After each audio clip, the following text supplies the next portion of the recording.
70 साल पहले एक गांव था जहां एक पुराना कुआं था। लोग उसे लाशों का कुआं कहते थे कि जो भी उसमें झांकता उसकी तस्वीर हमेशा के लिए पानी में फंस जाती और फिर कुछ दिनों बाद वो इंसान गायब हो जाता। दृश्य 2। रात का पहला शिकार। एक रात एक औरत अपने बच्चे को पानी लाने भेजती है। बच्चा जब कुएं के पास गया तो उसने पानी में अपना चेहरा देखा, लेकिन वो चेहरा उसका नहीं था। वो एक सफेद आंखों वाली लाश का था जो मुस्कुरा रही थी। बच्चा चिल्लाया और फिर गायब हो गया। दृश्य 3। गांव वालों का खौफ। गांव वालों ने उसके बाद कुएं के पास जाना बंद कर दिया, लेकिन हर रात 12 बजे कुएं से चीखों की आवाज आती, जैसे लाशें पानी के अंदर तड़प रही हों। पानी का रंग लाल होकर उभर जाता।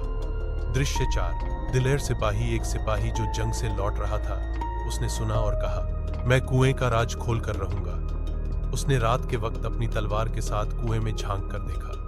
अंदर डूबते हुए चेहरे, लाशें और बच्चे चीख रहे थे, और फिर एक लाश ने उसका हाथ पकड़ लिया।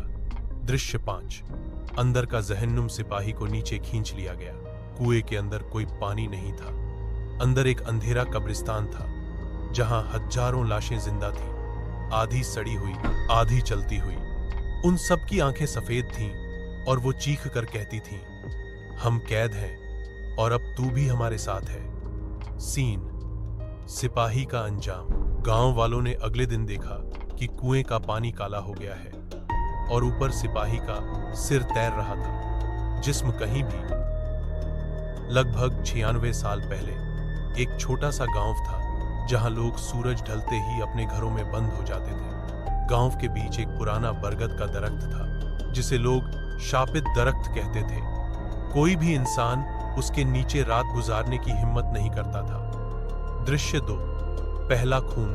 कहा जाता था कि एक जालिम जादूगर को वहां फांसी दी गई थी और उसकी रूह उसी दरख्त में कैद हो गई। उस वक्त से हर साल एक इंसान उस दरख्त के नीचे से गायब हो जाता।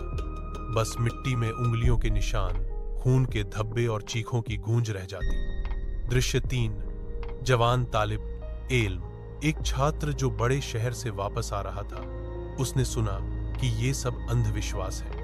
उसने सबके सामने कहा, आज मैं उस शापित दरख्त के नीचे रात गुजारूंगा और साबित करूंगा कि ये सब कहानियां झूठ हैं। दृश्य 4। अंधेरी रात। रात का अंधेरा छा गया। आसमान पर बादल और बिजली चमक रही थी। जवान ने अपना बिस्तर दरख्त के नीचे लगाया। पहले पल सब कुछ ठीक था, मगर रात के 12 बजते ही मिट्टी से हंसी की आवाज आई, जैसे कोई जमीन के नीचे से बोल रहा हो। दृश्य 5। चलती जड़ें। अचानक बरगद की जड़ें हिलने लगी और उस तालिब इल्म के पैरों को लपेटने लगी। उसने चीख कर बचने की कोशिश की, लेकिन जड़ें उसे खींच कर मिट्टी के अंदर घुसने लगी। दृश्य 6। जादूगर की शक्ल। जहां उसका सिर मिट्टी में डूबने वाला था, वहां एक चेहरा उभर आया। वही पुराना जादूगर जिसके दांतों से लहू टपक रहा था। उसने कहा, अब तू भी मेरी रूहों के झुंड का हिस्सा बनेगा। साम्राज्यों के उदय से बहुत पहले, जब दुनिया अभी भी अदृश्य की फुसफुसाहट से शासित थी, एक ऐसा कबीला था जो बिना किसी निशान के रेत में गायब हो गया था।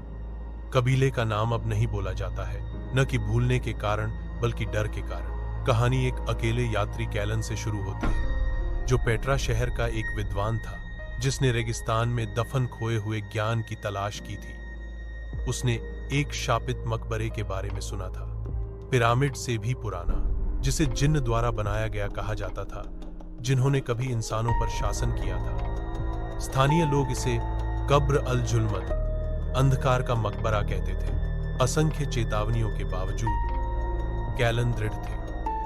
उनका मानना था कि मकबरे में किताब अल अफलाम नामक एक स्क्रॉल है, एक निषिद्ध पुस्तक जिसके बारे में कहा जाता है कि वह भविष्य के दर्शन कराती है, लेकिन एक भयानक कीमत पर। दिन 1। रेगिस्तान बोलता है। कैलेन एक ऊंट, पानी की एक थैली और एक जर्नल के साथ बंजर भूमि में प्रवेश किया।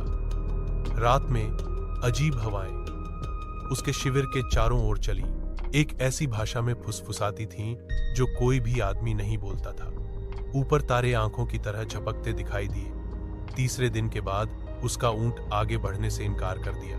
यह चिल्लाया, हाँ चिल्लाया, और अंधेरे में भाग गया। लेकिन कैलन ने पहले ही मकबरे का प्रवेश द्वार ढूंढ लिया था। यह पत्थर से चिह्नित नहीं था, बल्कि चुप्पी से चिह्नित था, एक पूर्ण अप्राकृतिक चुप्पी। कोई कीड़े नहीं, कोई हवा नहीं, बस अपने दिल की धड़कन की आवाज। दिन 2, वंश। कब्र का प्रवेश द्वार रेत में एक संकीर्ण शाफ्ट था, जो प्रतीकों से खुदे हुए काले पत्थरों से घिरा हुआ था। कुछ अरबी से मिलते जुलते थे,